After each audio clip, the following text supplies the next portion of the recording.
Hello everybody, today we're going to be making pickles. My whole family has been super sick this past winter, and some of us even had to take antibiotics.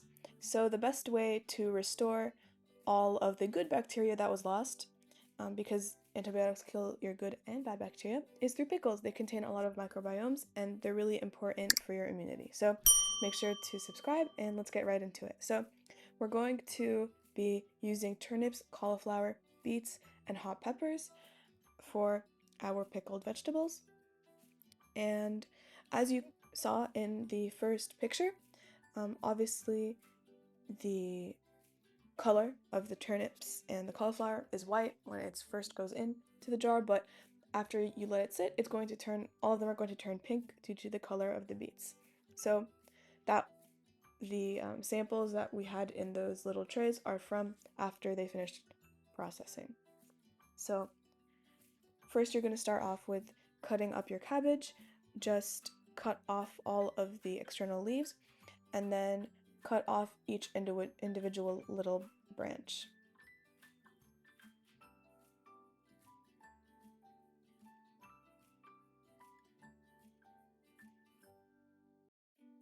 And did you know that microbiomes not only help with your immunity, they also affect your mood, which is really interesting, and also your appetite.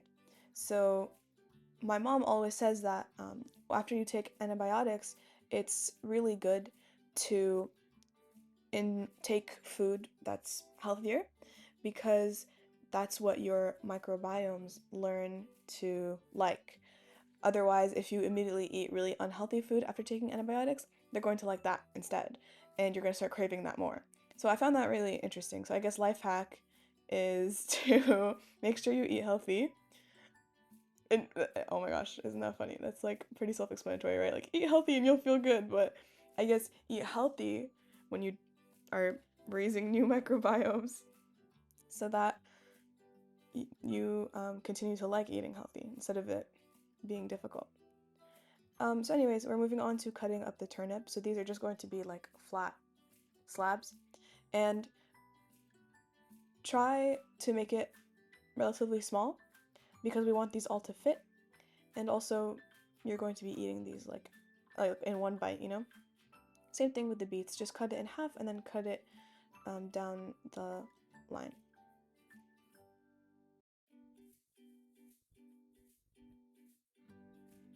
And then for the spicy component of the pickles, we're just going to chop up some hot peppers.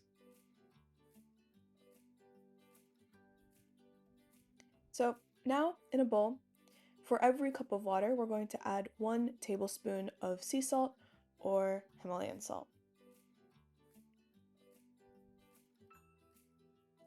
And this just depends on how much brine and pickles you want to make or how big your container is.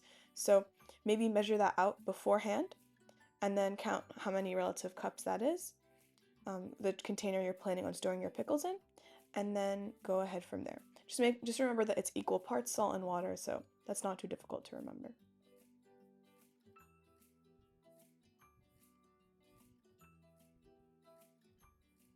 And then you're just going to go ahead and mix that until the salt completely dissolves in the water. After it's all mixed, we can start assembling. So these are the containers that my mom is going to use. And first we're going to stack our turnips on the bottom, then our beets,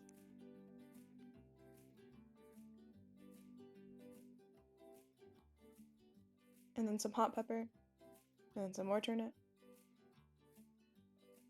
and some more beet. So basically you're just going to be playing Tetris with the vegetables. And just do that until the container is filled with all of the layers that you made. Yeah, so put like some hot pepper, if you obviously want to make them spicy, in between each layer so that you're getting like consistency there instead of it all like accumulating at the bottom or the top.